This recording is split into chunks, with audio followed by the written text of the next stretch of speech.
As Nigeria commemorates the momentous occasion of her 60th anniversary, the state of emergency against gender-based violence movement says it is appalling that the government is yet to put in place a comprehensive legal framework that guarantees the safety and security of the most vulnerable citizens, mostly women and children, across the Federation. Therefore, the movement is asking, can power play over gender-based violence be rolled away in Nigeria? If yes, then the states and federal governments should pass and resource the Violence Against Persons Prohibition Act in the remaining 21 states in the country. Coalition is asking and making 5 demands from government. We're saying that states that have not adopted this very important law that protects women, girls, and children must be passed. We're also saying that beyond passing this important law, we must also invest and provide resources so that when we have an incident, government is able to respond, not only legally, but provide health support and also psychosocial support, and ensure that justice prevails. Nigeria is celebrating 60, and we're still talking about issues that affect women, girls in our country. So this is unacceptable, and it's a big shame to us. The National Assembly have passed 2 very critical laws, the Child Rights Act and the Gender Prohibition Act. What is left is probably the leadership of the National Assembly should mobilize and talk to their peers at the state level. Let them talk to speakers of the 36 states and other states that have not domesticated this law, so that they can domesticate it, and we as civil society can support them to strengthen this law and the implementations of this law. Today's survival is tomorrow's victim. We are all vulnerable, and we have governments in place to protect people that are weak and vulnerable in the society, particularly girls and women. So for us, and as a man, I say I stand with women, I stand with girls, and we will continue to add our voice to ensure justice prevails.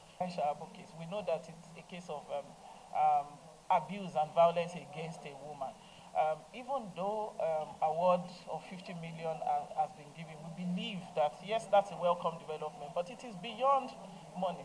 For someone that has been abused, it is not money or financial compensation that you use to take away the pain, but also if perpetrators believe that they can pay themselves out of, justice, or they can pay themselves through justice, then it is only emboldening more people who would have such kind of 50 million to pay. We believe that there should be more, much more than 50 million. How can we make sure that we have high-powered people like Elisha Abu, like the minister, the commissioner for water resources in Kogi State, who also abused a girl? How can we make sure that they do not only pay compensation, but they also go through every form of punishment and punitive measures that the law has stated?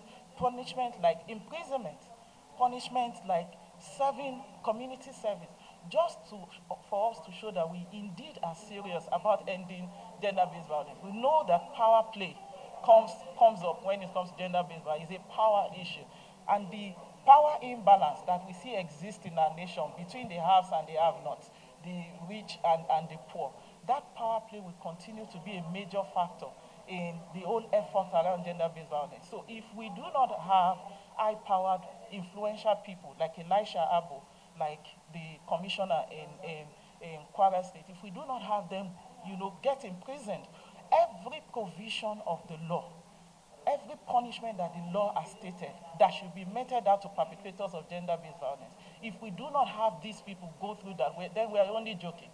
Women and girls in Nigeria. The VAP Act provides an holistic law that protects women and explains instances of what constitutes violence. It is important that the VAP and the Child Rights Act is domesticated in state houses of assembly. And even though it has been passed in the National Assembly, it is important that the rights of women are protected in the states. Importantly, it is for us citizens to know that these laws exist. How are these laws adopted into our situation?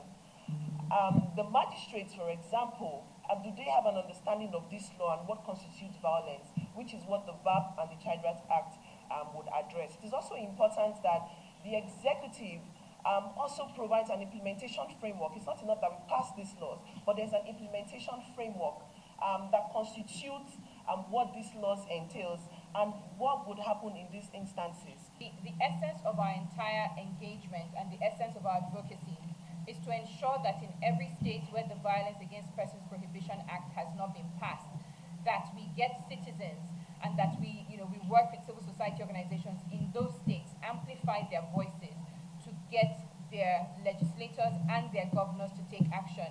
As was read in the statement, we've seen that Jigawa and Kebbi, the governors have sent these bills to the state houses of assembly as executive bills. This is the kind of action that we want to see. We're also seeing in some states, I think it's Gombe and Imo, where the legislators are at different stages of engagement and deliberation on these bills. This is because citizens are asking questions, citizens are making demands on their leaders. So we're not just asking for gender offices, we're asking that the VAP and the CRA bills are passed, but we're also asking that these bills be resourced. The truth of the matter is that we know that when cases are taken to the police, depending on which police station you take it to and which police officer you take it to, sometimes it's tried to be settled at a family level, or sometimes the police don't even really know how to handle these cases.